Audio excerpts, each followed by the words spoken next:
Alhamdulillah, sama-sama bersyukur, sama-sama terima kasih pula. Lepas pula. Keadaan gitulah kita sebelum nak mati.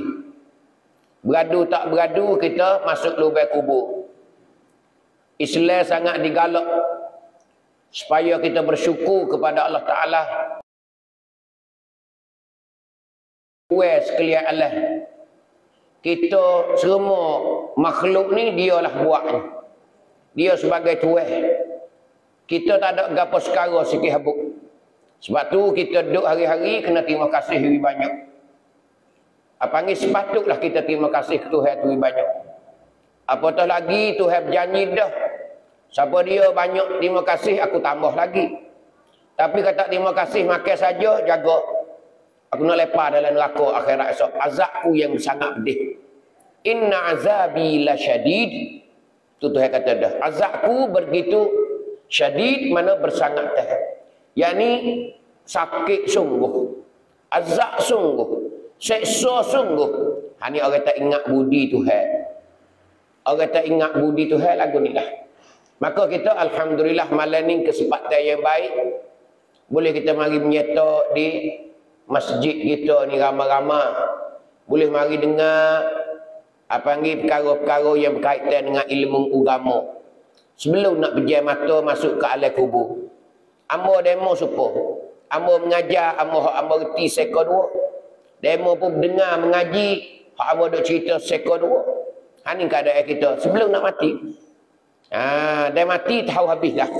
Apa yang kita laku, apa yang kita buat di dunia ni. Sebab tu dunia ni panggil tempat cocok tanah. Akhirat tempat terima balasan, terima buah. Sini tempat nani. Denung tempat terima buah. Tu. Nah, sebab tu Nabi kata ad-dunya mazra'atul akhirah. Dunia ni sebagai ladang untuk nak cedung, untuk nak tanah, untuk nak makan akhirat esok. Sebab tu kena buat sini. Dalam kubur tak ada suruh semaya dah. Duduk dalam kubur tak ada suruh mengatik dah. Duduk dalam kubur tak ada kena puasa dah kalau bulan Ramadan pun. Kerana puasa semaya sini je.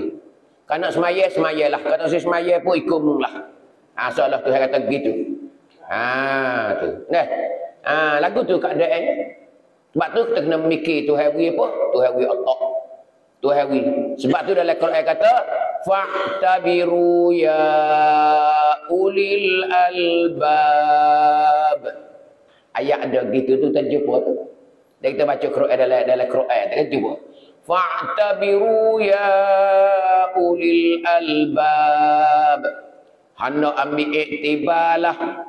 Hei orang-orang yang ada otak. Tu bahasa kampung. Balik bahasa kampung tu. Hei orang ada otak.